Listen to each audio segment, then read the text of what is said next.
Wow, I never get tired of that theme song. Hey everybody, it's time for another episode of Jazzed About History.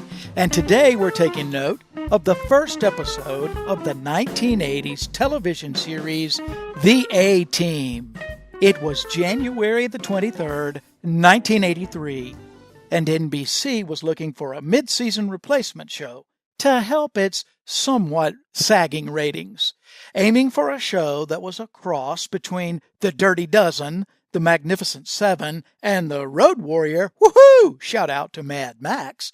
Network president Brandon Tartikoff called on Stephen J. Cannell, who had recently been successful with another new series, Hill Street Blues. The setup was that a go-getting newspaper reporter, Amy Allen, sought the help of a mysterious group of Vietnam veterans turned soldiers for hire to find her missing colleague in Mexico. An elite commando unit in Vietnam, the so-called A-Team, which is named after Operational Detachment Alpha, was wrongly imprisoned by the Army. They escaped and began working as mercenaries, doing whatever needed to be done for their various clients, while of course consistently eluding the fanatic Army officers sent to catch them.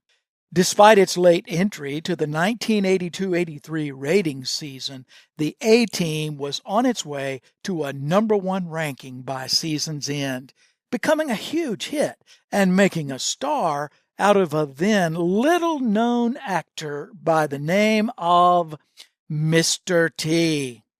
The mohawked, gold-bedecked Mr. T, born Lawrence Turod in a tough Chicago neighborhood, got into show business after winning a contest as the world's toughest bouncer. He was spotted by Sylvester Stallone, who cast him as a boxer in Rocky III. Playing the part of the surly A-Team mechanic B.A. Bad Attitude Baracus, Mr. T uttered some of the show's most memorable catchphrases, including, "You better watch out, sucker," and "I ain't flying in no airplane." "Pity the fool" was one phrase that he never uttered in the A-Team. That's a carryover from his Clubber Lang days. George Peppard, the charismatic leader of the group, memorably starred opposite Audrey Hepburn in Breakfast at Tiffany's, a real leading man. Of course, he played the A-Team's leader, John Hannibal Smith. Peppard would later call his A-Team role probably the best part I've had in my career, and he was famous for his own catchphrase, "I love it when a plan comes together." Other supporting actors on the show included Dirk Benedict as Templeton Faceman Peck. Oh, wait a minute, that's Starbuck. That's another show. Now, that's better. And Dwight Schultz as H.M. Howling Mad Murdoch. Mr. Schultz later took a turn as Star Trek's Reginald Barclay. I liked both roles. There were a variety of female characters that appeared in supporting roles, though none of them ever caught on with fans as a permanent member of the A-Team. According to the History Channel, the show was campy and outrageously violent, and was particularly popular among children and teenagers and with male audiences. Well, duh. Guys think that blowing stuff up is cool, and teenagers love shows about outsmarting your elders. So, there you go. There were some pretty famous cameo roles in the show as well, including Pat Sajak and Vanna White in an episode based on Wheel of Fortune. Professional football player William the Refrigerator Perry was famous as a member of the 1985 Chicago Bears. He took a turn.